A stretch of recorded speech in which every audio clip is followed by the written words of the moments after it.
It's April 10th, 1912, a sunny spring day. You're one of the first-class passengers aboard the Titanic, just as the ship is about to depart from Southampton. Imagine everyone's excitement, fresh spring air, the sounds of the sea. You're strolling along the highest deck of the Titanic when you notice several lifeboats. As you start counting the boats, you recall the ship's capacity. It's just over 3,000 people. Wait, but are there enough lifeboats for everyone aboard? Let's look into the numbers. The Titanic could carry a needed total of 64 lifeboats, a number which could have easily helped to save all the passengers on board.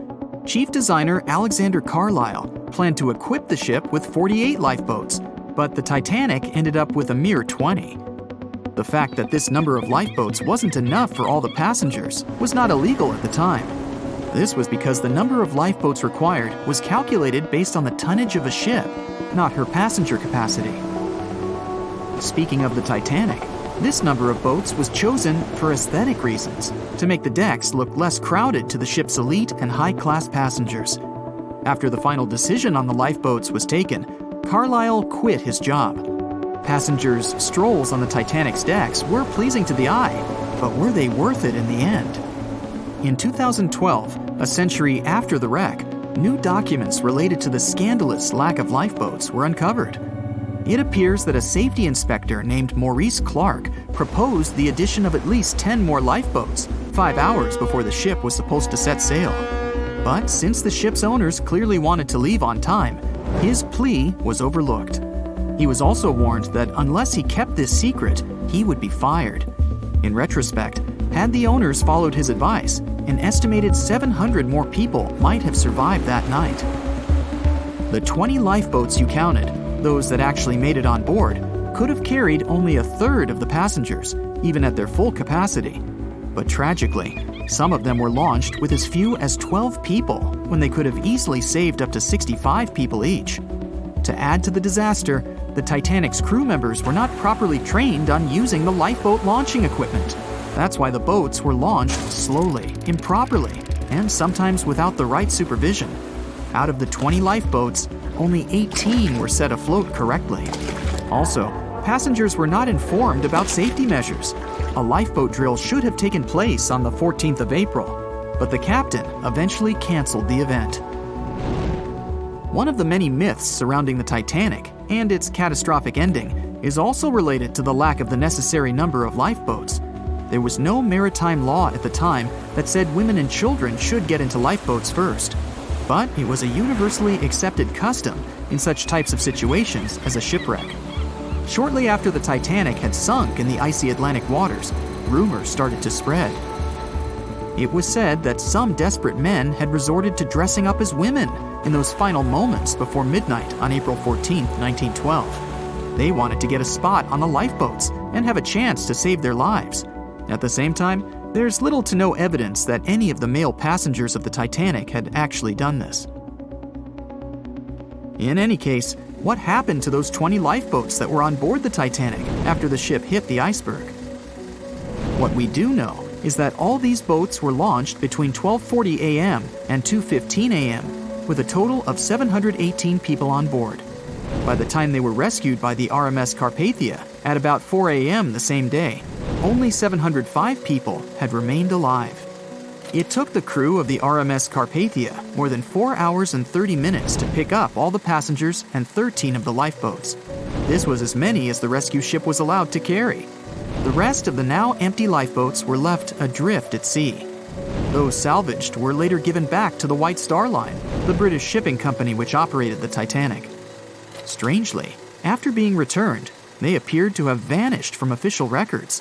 The last image ever taken of the 13 surviving lifeboats was of them getting unloaded in the New York harbor. Sadly and ironically, that's where the Titanic was supposed to be on April 18, 1912. The lifeboats were then rid of their Titanic nameplates or any other markings that could have linked them to the ship. Some sources claim that the boats were eventually destroyed. But was this actually the truth? The fate of one particular lifeboat has been the source of much debate. Collapsible Boat A, the last one to leave the ship, was retrieved by the RMS Oceanic a month after the crash. At that time, It was a shocking 200 miles away from the spot where the Titanic had sunk. Also, in the boat, there was a wedding band engraved with the words "Edward to Gerda," a sad omen to a couple that were lost at sea after managing to escape the sinking Titanic. Later identified as Edward and Gerda Lindell, the couple was traveling from Sweden to the U.S. to relocate. Some accounts claimed that Mr. Lindell did, in fact, make it to collapsible boat A, but his wife wasn't as lucky. Neither were ever seen again, and the wedding band was eventually sent to Gerda's father. The recovery of collapsible boat A was recorded in both photographs taken by the crew on board the RMS Oceanic and by a detailed handwritten account of a fellow passenger. They claimed that the lifeboat had looked more like a piece of wood carried by the waves than an actual boat. The first lifeboat to depart from the Titanic was Lifeboat Number 7. It was dubbed the Millionaire Lifeboat. It's rumored that the 12 passengers on board might have bribed the crew to row away to safety instead of allowing others to jump in. In 2015, some of the items recovered from this lifeboat, including a lunch menu, a ticket, and a letter from one of the passengers, were auctioned for up to $70,000 by a New York auctioneer. Soon after the Titanic catastrophe, it became mandatory for all ships to be equipped with enough lifeboats to carry all the passengers and crew. It's more likely that the Titanic lifeboats, being relatively new equipment at the time, were refitted to be used on other ships, such as the RMS Olympic, which was the Titanic's older sister. Some of them may have been sold off to private collections, or even left to rot. After all, they were seen as a source of bad luck, and most people were unwilling to use them again on other ships. Unfortunately, all the information about their whereabouts is hard to confirm now. No official statement from the owners of the lifeboats was ever given after their rescue. But although nothing appears to have remained of the original lifeboats, some full-sized replicas exist on display in museums in Falmouth, England, and Belfast, Northern Ireland. One of the few surviving White Star Line lifeboats did not, in fact, belong to the Titanic, but it did have a striking connection to the cursed ship. This boat is the restored Lifeboat 6 from the RMS Oceanic, which helped to recover Titanic's collapsible Lifeboat C. It was said to be owned by a private collector, but similar to the Titanic's lifeboats, we don't know anything about its location today.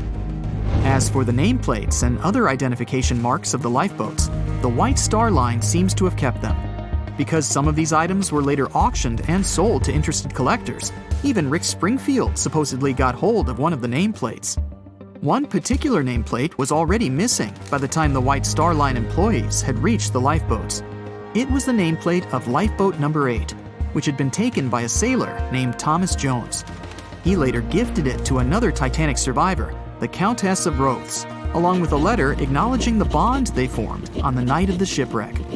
You can find other similar items on display in different museums, such as Larne Museum and Arts Centre in Northern Ireland, or Worcester City Art Gallery and Museum.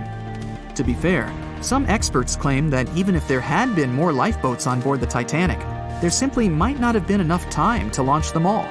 That's how severe the impact was. Many researchers say that everything was happening so rapidly after the ship had hit the iceberg that it's astonishing that so many passengers managed to survive.